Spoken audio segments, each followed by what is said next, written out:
हिंदू धर्म के अनुसार हर साल कार्तिक शुक्ल पक्ष की एकादशी को तुलसी विवाह मनाया जाता है।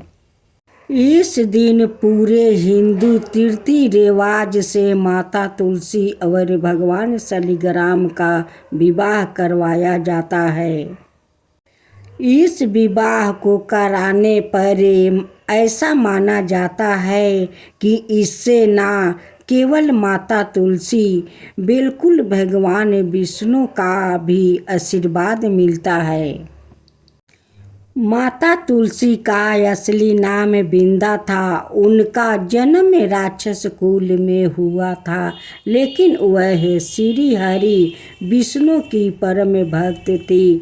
बिंदा जब बड़ी हुई तो उनका विवाह जलंधर नामक असुर से करवा दिया गया। बिंदा भगवान विष्णु की परम भक्त तो थी ही, साथ ही वह पतिव्रता स्त्री भी थी।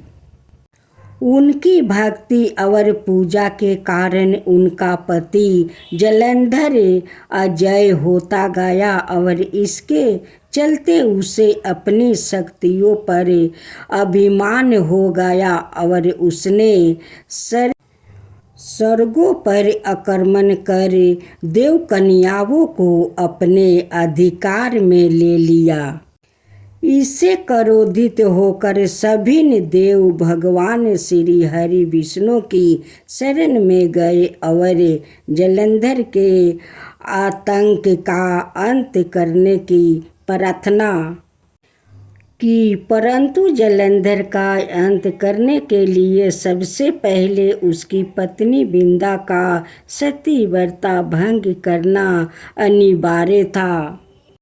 भगवान विष्णु ने अपनी माया से जलंधर का रूप धारण कर बिंदा के पतिव्रता धर्म को नष्ट कर दिया और इसके परिणाम स्वरूप जलंधर की शक्ति छीन हो गई और वह युद्ध में मारा गया।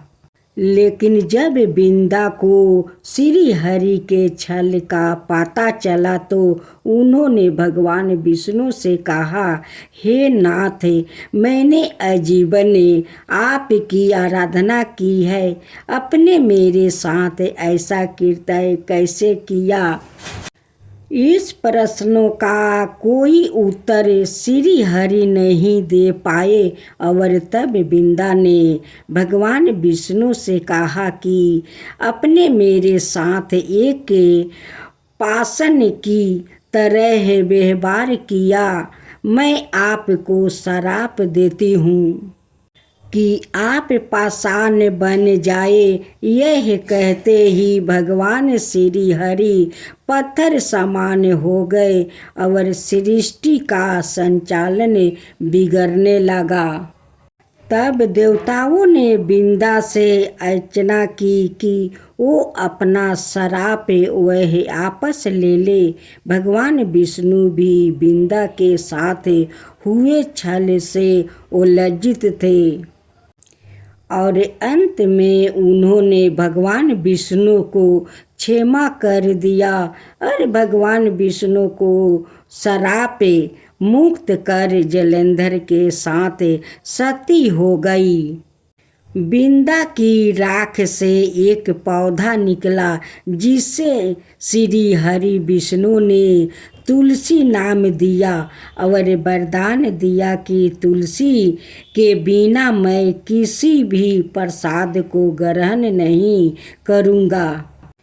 मेरे शालिग्राम रूप से तुलसी का विवाह होगा और कालांतर में लोग इसे तिथि को तुलसी विवाह कराएंगे। उन्हें सुख और सौभाग्य की प्राप्ति होगी।